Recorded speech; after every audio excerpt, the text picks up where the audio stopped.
Assalamualaikum warahmatullahi wabarakatuh. Perkenalkan, nama saya Nazma Sukmawan. Di sini saya akan menjelaskan tentang obat antibiotik, obat anti malaria, dan terakhir ada antimicrobial resistance atau AMR. Jadi langsung saja yang pertama yaitu mengenai obat antibiotik. Apa sih obat antibiotik itu? Jadi obat antibiotik itu adalah salah satu jenis obat untuk mengatasi infeksi yang disebabkan oleh bakteri. Terus, bagaimana cara kerjanya? Cara kerja dari obat antibiotik sendiri yaitu dia menghambat pembentukan dinding sel. Terus dia menghentikan pembentukan protein bakteri. Dan terakhir, dia mencegah pembentukan DNA bakteri.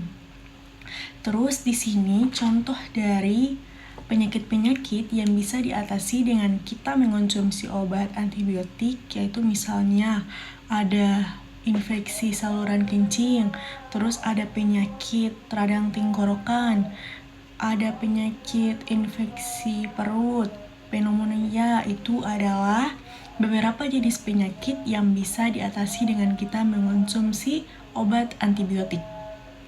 Terus perlu kita ingat nih, tidak semua penyakit itu bisa diatasi dengan kita mengonsumsi obat antibiotik. Karena banyak orang di luar sana beranggapan bahwa untuk mengatasi berbagai macam penyakit, kita dengan mengonsumsi obat antibiotik. Padahal anggapan itu salah. Bisa jadi penyakit-penyakit tersebut disebabkan oleh virus, bukan dari bakteri. Jadi kita harus cermat dalam mengonsumsi obat antibiotik ini. Terus, dari obat antibiotik ini terdapat beberapa jenis atau golongan. Yang pertama, ada golongan penisilin. Terus ada golongan cephalosporin, ada golongan aminoglycosida, ada golongan aminoklida dan limfofisin. Yang terakhir ada golongan polipeptida. Di sini saya mempunyai salah satu obat. Di sini ada obat amoxicillin. Jadi obat amoxicillin adalah salah satu jenis obat antibiotik. Dia golongan apa?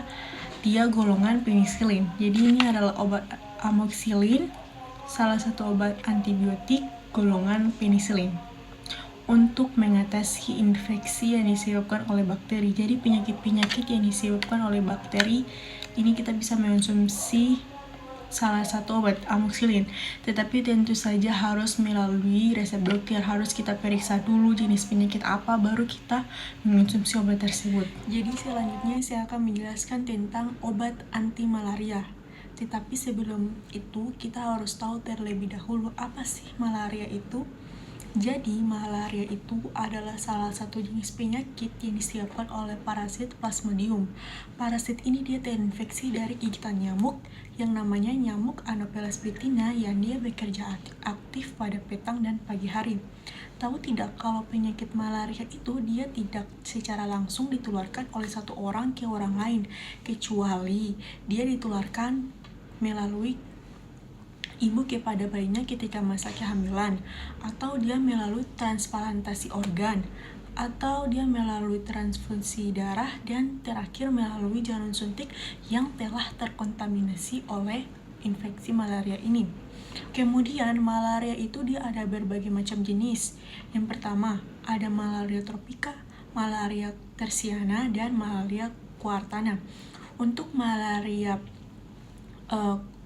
tropika ini dia mempunyai gejalanya. Untuk gejalanya yaitu dia disebabkan oleh parasit yang namanya parasit Plasmodium falciparum. Gejalanya yaitu terjadinya penurunan kesadaran, terus serangan demam yang tinggi secara mendadak, kemudian suhu rektalnya yaitu lebih dari 48 derajat Celcius dan berkala tiap 3 hari sekali, terjadinya pembengkakan hati, kemudian urinnya itu berwarna coklat.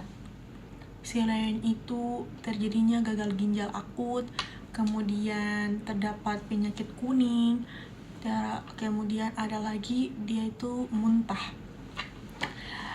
Kalian tahu tidak kalau penyakit malaria tropika itu adalah salah satu jenis penyakit yang menyebabkan kematian tertinggi di dunia.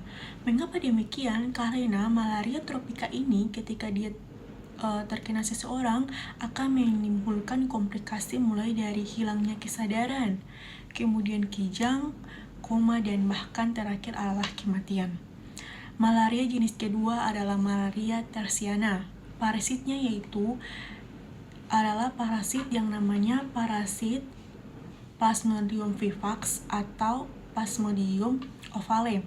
Gejala yang ditimbulkan umumnya lebih ringan, yaitu demamnya yaitu tiap 3 hari sekali, puncaknya setiap 48 jam sekali. Untuk gejala lainnya yaitu menyebabkan nyeri kepala, nyeri punggung, kemudian terjadi pembesaran getah bening. Walaupun gejalanya ringan, penyakit ini dapat kambuh kembali ketika seseorang mengalami penurunan daya tahan tubuh karena parasitnya itu dia akan tetap berada di hati dan akan kambuh kembali ketika seseorang itu daya tahan tubuhnya menurun. Dan terakhir adalah malaria Kuartana. Gejalanya itu sama dengan malaria tersiana. Bedanya demam yang ditimbulkan tiap 4 hari sekali, puncaknya yaitu tiap 72 jam sekali. Selanjutnya saya akan menjelaskan tentang obat anti malaria. Jadi obat anti malaria itu obat yang bekerja untuk membunuh parasit yang ada di hati kita atau yang berada di sel darah merah kita. Biasanya orang yang telah terkena penyakit malaria akan mengonsumsi obat lebih dari satu jenis obat. Mengapa demikian? Agar obat itu akan bekerja secara efektif dan dapat membunuh parasit yang ada di tubuh kita secara tuntas. Kita tidak boleh mengonsumsi obat sembarangan, harus sesuai dengan anjuran dari dokter. Jadi kita harus periksa dulu di rumah sakit, harus melalui tes darah dulu, nanti dokter akan periksa jenis parasit apa yang ada di tubuh kita sehingga menyebabkan malaria itu, terus tingkat keparahan malarianya itu seperti apa, barulah nanti dokter akan resepkan obat kepada kita, baru kita mengonsumsi obat itu. Jadi kita tidak boleh sembarangan mengonsumsi obat, nanti kita resisten terhadap obat itu. Nanti saya akan menjelaskan mengenai resistensi itu di video selanjutnya. Jadi di sini saya mempunyai beberapa jenis obat untuk mengatasi malaria. Yang pertama itu pengobatan untuk malaria tersiana atau malaria kuartana. Yaitu di sini kita bisa mengonsumsi obat kloroquine. Kloroquine itu obat untuk penyembuhan, yaitu bekerja cepat selama 2-4 hari. Misalnya apabila kita sudah resisten terhadap obat kloroquine atau kita sudah kebal terhadap obat itu tidak bekerja di tubuh kita lagi, kita bisa menggantinya dengan mengonsumsi obat mefloquine. Dosisnya itu 500 mg, dikonsumsi sesudah makan atau menggantinya dengan obat kinin 3 kali 1 sehari, dosis 600 mg selama 4-7 hari. Setelah pengobatan dengan obat kinin atau dengan obat mefloquine, kita perlu mengonsumsi obat primaquine 1 kali 1 sehari, dosisnya 500 mg selama 14 hari. Yang kedua itu pengobatan untuk jenis malaria tropika yang tidak parah. Kita bisa mengonsumsi obat kloroquine. Kalau obat kloroquine tidak efektif, kita bisa mengonsumsi obat yang telah dikombinasikan, yaitu ada obat kinin dan obat dosisiklin. Dosisnya yaitu 200 mg di hari pertama, kemudian 1 kali 1 sehari, dosisnya 100 mg selama 6 hari. Atau alternatif lainnya, kita bisa mengonsumsi obat mefloquine 2 kali 1 sehari, artinya pagi dan malam. Dosisnya 500 mg untuk orang dewasa atau 10 mg per kilogram berat badan.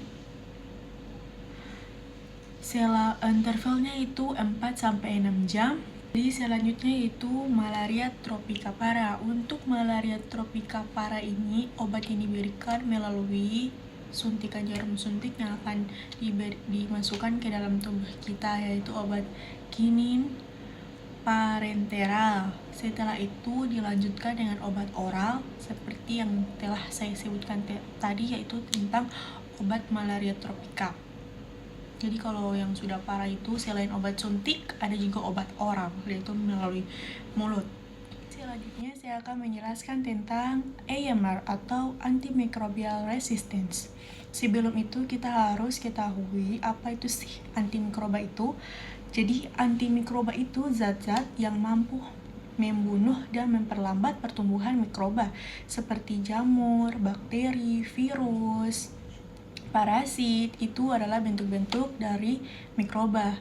Terus bagaimana sampai terjadi resistensi antimikroba ini? Resistensi antimikroba ini terjadi ketika bakteri, virus, jamur, dan parasit berubah dari waktu ke waktu dan tidak lagi respon terhadap obat-obatan, sehingga membuat infeksi ini lebih sulit diobati. Kemudian antimikroba ini dapat kita temukan dalam kehidupan sehari-hari karena kita menggunakan antimikroba ini dalam kehidupan sehari-hari. Bagi manusia, antimikroba ini digunakan untuk mencegah, mengendalikan, dan mengobati infeksi. Pada bidang pertanian, antimikroba ini digunakan untuk mencegah dan mengendalikan penyakit dan meningkatkan produksi. Terus pada hewan, antimikroba ini digunakan untuk mengendalikan dan mengobati penyakit. Apabila seseorang telah mengalami resistensi antimikroba, maka apa yang akan terjadi? Yang terjadi adalah akan membuat pengobatan ini menjadi lama diatasi. Terus juga dapat meningkatkan biaya pengobatan, dapat menyebabkan kematian. Selain itu dapat meningkatkan efek samping dari penggunaan obat dengan dosis yang lebih tinggi. Sebab kalau dosis yang lebih rendah itu kan tidak dapat mengobati penyakit lagi, sehingga untuk itu diberikan dosis yang lebih tinggi. Dosis yang lebih tinggi itu ada efek sampingnya bagi tubuh kita. Terus apa yang dapat kita lakukan untuk mengobati AMR atau mencegah infeksi? Yang dapat kita lakukan yaitu kita harus menggunakan obat antibiotik maupun antimikroba sesuai dengan anjuran dokter. Terus kita harus selalu cuci tangan, menjaga lingkungan tetap bersih, menjaga kesehatan diri kita. Terus kita bisa melakukan vaksinasi.